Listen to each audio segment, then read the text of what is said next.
Halo, saya Dr. Leo. Selamat datang di channel Malpractice Makes Perfect, channel tentang ilmu hitam dunia kedokteran.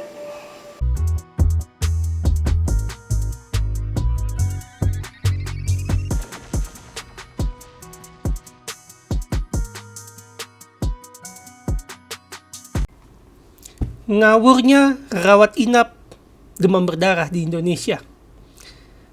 Jadi kita kemarin sudah bahas bagaimana caranya ngerjain pasien dirawat jalan. Sekarang kita akan bahas bagaimana caranya ngerjain pasien dirawat inap. Kita mulai dari topik pertama, bahwa kebodohan yang ini kita kerjakan seakan-akan kita tidak lulus kelas 10, atau kalau di zaman saya disebutnya SMP. Platelet adalah tambal pipa darah. Jadi ceritanya karena pipa pembuluh darah manusia itu biologik, ya mau nggak mau kan akan terus rusak dan diperbaiki, rusak dan diperbaiki. Nah, barang yang dipakai untuk memperbaiki kerusakan pembuluh darah itu namanya platelet. Jadi kalau nggak ada platelet, ya pipa-pipa pembuluh darah kita akan bocor. Pipa yang mengantar darah itu akan bocor. Nah, alasan seseorang itu masuk ke rumah sakit. Jadi kalau kamu ke layanan primer atau ke dokter praktek dengan demam berdarah dan kamu disuruh rawat inap ke rumah sakit, alasan utamanya itu adalah jumlah platelet ini yang jatuh. Nah, virus demam berdarah mengakibatkan jumlah platelet jatuh, risiko pendarahan meningkat, kamu ke rumah sakit. Oke, ini dulu dipahami. Jadi konsentrasi platelet rendah, kamu harus ke rumah sakit. Sintingnya apa? Sampai rumah sakit, apa yang dikerjakan oleh dokternya? Sampai di layanan rawat inap, apa yang dikerjakan? Mereka langsung pasang infus. Loh, konsentrasi platelet yang sudah rendah malah dikasih cairan tambah rendah. Apa gunanya? Kenapa ini dikerjakan?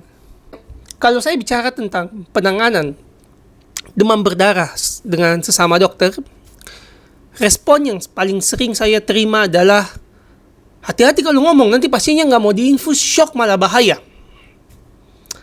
Respon ini lahir dari hoax yang terlalu lama beredar tentang infus di Indonesia. Nah, kalau kalian mahasiswa kedokteran, mahasiswa keperawatan, mahasiswa kebidanan, SMK kesehatan, kalian perlu tahu apa itu infus. Infus itu 2 tindakan medis, bukan 1. Tindakan medis pertama dalam infus kita pasang kateter vena. Tindakan medis kedua adalah memberikan cairan intravena. Itu dua tindakan medis. Bukan 1, dan tidak harus selalu dikerjakan habis nomor 1, nomor 2. Yang konyol dari proses rawat inap demam berdarah adalah pasien itu sangat butuh proses nomor 1, pemasangan kateter vena yang benar. Itu pasien butuh. Tapi nomor 2, pemberian cairan intravena, ketika pasien bisa makan, bisa minum, hanya plateletnya rendah, itu justru membahayakan pasien dan dikerjakan bersamaan dengan nomor 1. Akibatnya apa? Kalau konsentrasi platelet itu rendah, terus kamu masukin cairan dari luar, apa yang terjadi? Itu pertanyaan bukan kedokteran. Itu pertanyaan fisika atau kimia SMP, kelas 9. Maaf, mungkin malah kelas 8. Ada konsentrasi sekian, kamu masukin cairan, konsentrasinya turun apa enggak? Nah, kalau konsentrasinya itu turun dan mengakibatkan atau beresiko meningkatkan risiko kematian, ya bukan penganiayaan. Kalau beneran mati, apa bukan namanya pembunuhan? Karena ini otaknya nggak perlu untuk lulus sekolah kedokteran loh buat tahu. Ini benar-benar ilmu SMP yang dihianati oleh dokter dan tenaga kesehatan dalam merawat demam berdarah. Ngeles yang kedua ya, yang sering saya juga terima nih, kalau saya tanya, kenapa sih pasang infus semalaman padahal pasien nggak butuh? Oh, itu untuk mencegah shock. Ya, biasanya koas atau dokter muda juga disumpel sama alasan ini untuk mencegah shock. Saya ini nggak cerdas. Jadi saya mengandalkan ya Google, Google Scholar, cari-cari. Coba kalian Google sekarang, shock prevention. Nggak ada tuh yang suruh kalau pasien belum shock. Ini nggak shock, mau mencegah kan, jadi pasien tidak shock. Alirin cairan, kasih cairan sepanjang hari. Di mana coba kalian dapatkan itu? Nggak ada. Dan ironisnya, cara mencegah shock pasien demam berdarah dengue justru tidak dikerjakan oleh orang yang ngasih alasan ini. Jadi dia bilang dia ngasih cairan sepanjang hari untuk mencegah shock, padahal kita tahu ada cara lain yang lebih aman untuk mencegah shock yang tidak dia kerjakan. It's just freaking ironic. Apa tanda pasien menuju ke kegawatan di kasus demam berdarah? Jadi kalau pasien demam berdarah mau shock, apa tandanya? Satu kalimat. Pasien hematokritnya naik ketika pasien tidak mendapatkan cairan intravena dan dapat minum dengan baik. Ini tidak kita kerjakan di Indonesia di banyak rumah sakit. Kenapa? Pertama, yang paling fatal,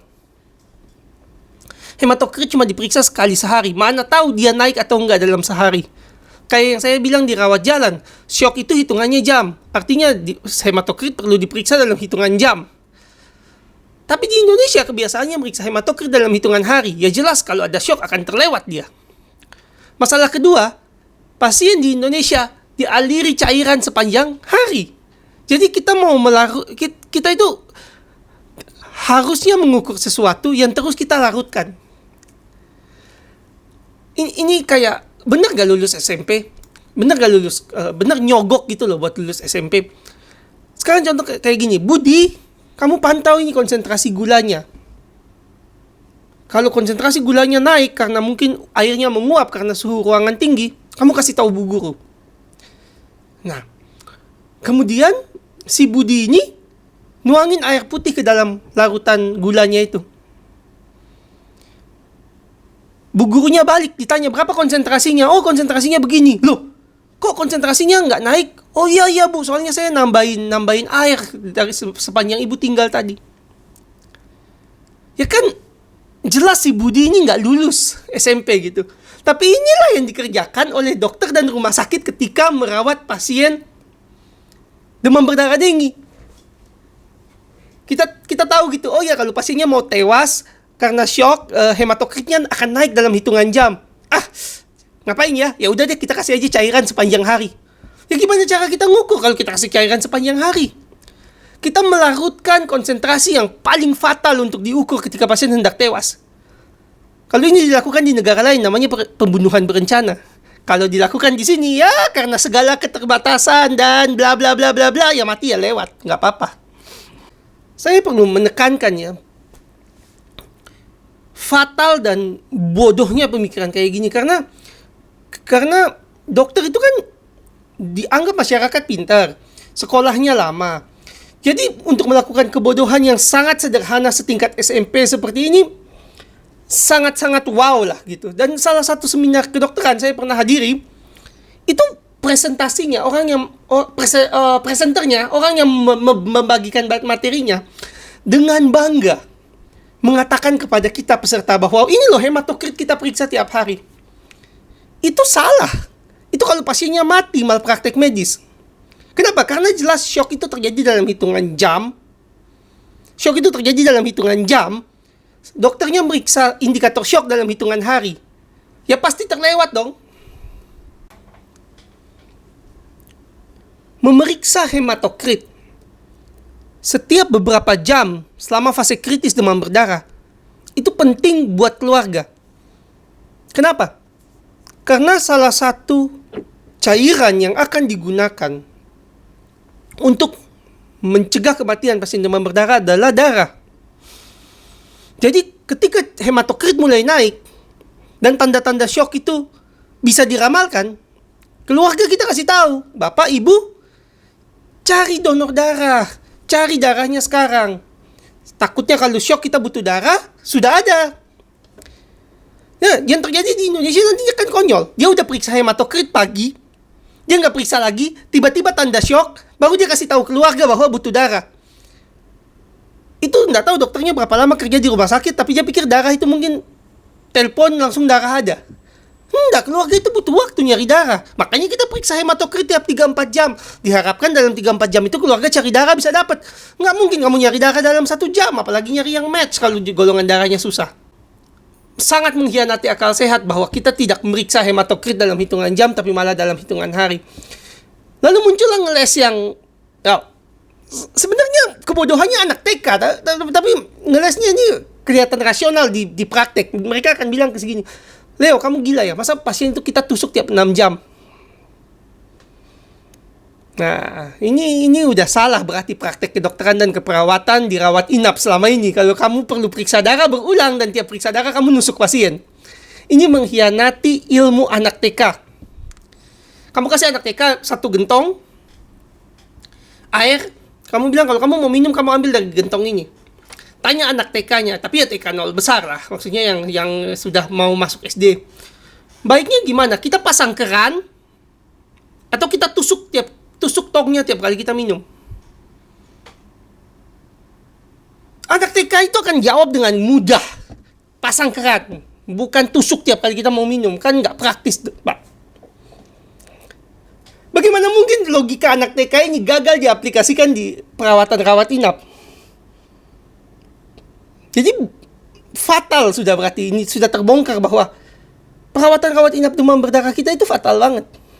Salahnya fatal, logikanya udah nggak masuk di mana-mana.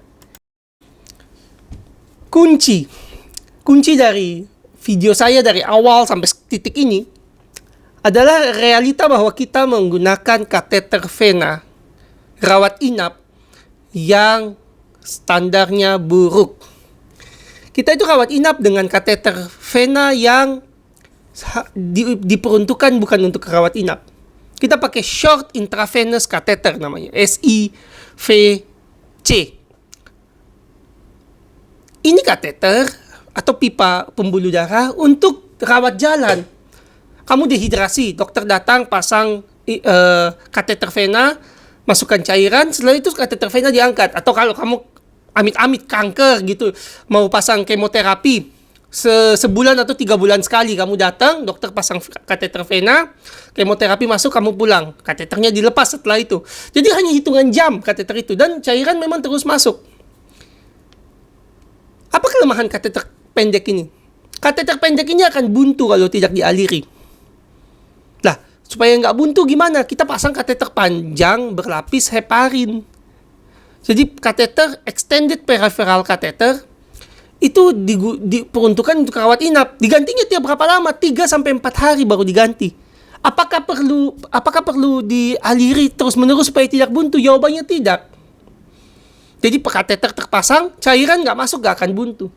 Nah, kebodohan yang kita lakukan di rawat inap di Indonesia, pasien gagal ginjal bengkak-bengkak, pasien gagal liver bengkak-bengkak, pasien gagal jantung bengkak-bengkak, oh jelas cairan di tubuhnya banyak. Terus aja ditetesin cairan kan? Alasannya apa? Kateter yang mahal ini, yang benar ini nggak mampu kita beli. Jadi kita pakai kateter kualitas rendah dengan mengorbankan keselamatan pasien. Kateter extended peripheral catheter itu harganya sekitar 400.000 per unit. Harus dipasang dengan bantuan USG. Jadi butuh keahlian. Dokternya harus dilatih lagi. Sedangkan kalau kateter yang pendek ini, yang biasa kita pakai sehari-hari, yang salah ini, harganya 8.000 sampai 30.000. Ya jelas ya, kita mengorbankan keselamatan pasien, mengorbankan integritas keilmuan, ya untuk menekan pembiayaan. Jadilah jawaban-jawaban konyol yang kalian dengar dari awal sampai sekarang.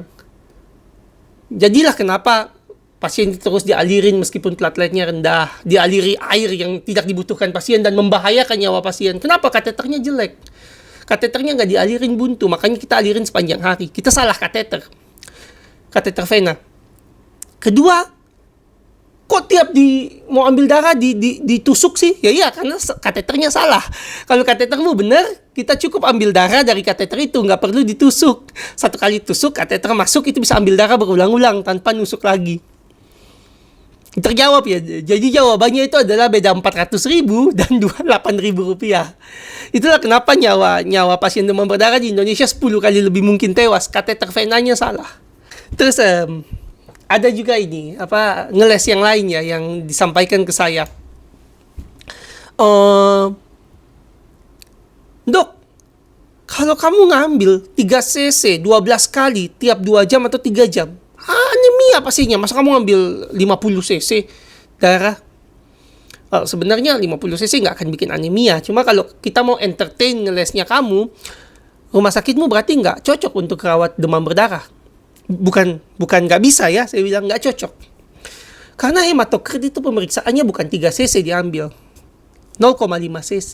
Mikrokontainer udah cukup. Jadi kalau diperiksa 12 jam, itu yang dibutuhkan ya sekitar, kalau 12 kali ya cuma sekitar 6 mili.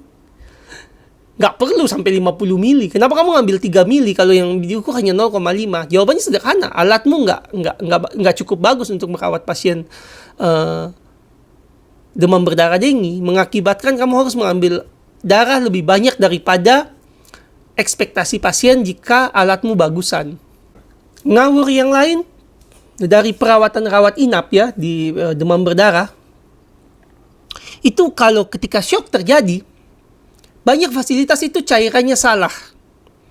Rekomendasi WHO jelas adalah transfusi. Jadi ketika kita ngasih kristaloid lebih dari 3 liter dan tidak ada respon, maksudnya tidak ada respon ya kondisi pasien terus memburuk, solusinya itu transfusi.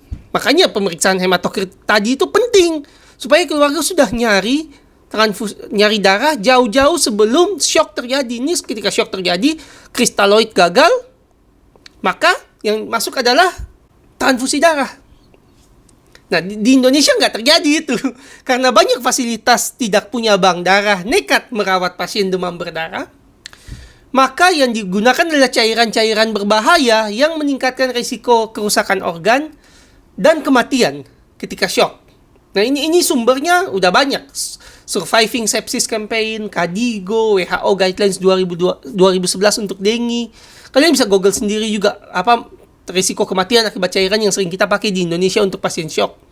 Pasien shock itu nggak boleh dikasih HES. Kita itu banyak pelayanan primer, rawat inap, itu pakai HES buat resusitasi. Katanya plasma expander itu akan meningkatkan risiko kematian dan gagal ginjal. HES, hydroxyethyl starch, paling populer di Indonesia itu ini. Nah, kalau agak swasta dikit, itu sering pakai gelatin dia. Nah, gelatin ini meningkatkan risiko kerusakan organ, karena kalau dikasih banyak akan mengakibatkan penumpukan antibodi di organ-organ. Dan beberapa penelitian bilang risiko kematian naik dengan gelatin. Yang ketiga, ini juga banyak, terutama pasien-pasien yang jaminan mungkin dikasih ini ya. Karena ini ilmunya udah dari tahun 1970-an. Dextran ini nggak boleh dipakai untuk plasma expander. Kenapa? Karena Dextran ini meningkatkan risiko pendarahan. Kalau pasiennya itu demam berdarah, kamu kasih cairan resusitasi yang meningkatkan risiko pendarahan, ya jelas malpraktek medis atau percobaan pembunuhan. Jadi jelas ya, HES, gelatin, Dextran itu nggak boleh dipakai. Yang kontroversial, ini bahkan nggak standar, kontroversial. Artinya kalau kamu pakai pun akan agak sulit untuk kamu defend kalau terjadi apa-apa, itu albumin. Tapi jarang digunakan di Indonesia. Albumin satu kantong 2 juta. Kayaknya nggak bakal dipakai, kecuali pasiennya mampu. Tapi di banyak layanan kan pasti nggak dipakai ya kayak gini. Jadi, inilah kenapa pasien banyak meninggal. Cairan resusitasi kita salah. Yang seharusnya darah, tapi nggak punya bank darah, ya udahlah, nggak ada kotak pun jadi. Tewaslah, karena penelitiannya sudah bilang gelatin, hydroxyethyl starch, dan Dextran jangan dipakai. Ngotot, kenapa? Karena ya pembiayaannya nggak sampai. Ya albumin aman, mungkin aman, tapi 2 juta. Berapa nilai klaimnya? 3 juta. Bagaimana caranya resusitasi shock dibayar 3 juta, harga satu kantong 2 juta? Kan kita pasti pakai yang lebih berbahaya. Jika kristaloid gagal. Katakan pasien demam berdarah yang kamu rawat itu hidup, sembuh, balik ke rumah. Apa yang perlu kamu kasih tahu sebelum dia pulang? Apa yang penting yang bisa mencegah kematiannya dia? Vaksin. Demam berdarah itu ada vaksinnya. Kasih tahu dia perlu vaksin. Dan ini sering tidak dikerjakan. Jadi pasien itu selesai demam berdarah, pulang tanpa tahu kalau demam berdarah selanjutnya bisa bunuh dia. Dan kalau dia mati sebenarnya itu bisa dicegah karena ada vaksinnya. Kalau mau anti vaksin nggak apa-apa. Saya bukan kayak, kalau kamu anti vaksin kamu nggak layak dapat layanan kesehatan. Enggak. Meskipun seorang itu anti vaksin, dia tetap berhak tahu bahwa vaksinnya itu ada. Minimal itu. Jadi dia buat consent decision. Jadi dia buat keputusan yang didasari pengetahuan. Demam berdarah ada vaksinnya, bisa mencegah kematian, tapi saya memilih tidak divaksin. Itu beda dibandingkan dengan ketika kita pulangkan seseorang, dia pikir kalau serangan selanjutnya dia mati itu nggak bisa dicegah. Oh, memang sudah nasib. Enggak. Oh, nggak ada vaksinnya. Jadi jelas kan, sistematik kita memang membodohi pasien demam berdarah itu. Dari awal rawat jalan di video sebelumnya, sampai mereka pulang, itu nggak dapat yang benar. Karena kita nggak punya yang benar. Kita nggak punya kateter, kita nggak punya pembiayaan laboratorium, kita nggak punya cairan untuk resusitasi shock, kita nggak punya vaksinnya. Jadi dari awal sampai akhir itu salah. Sekolah mah percuma. Kita beneran cuma ya udahlah aja. Hidup syukur, mati ya next. Terima kasih.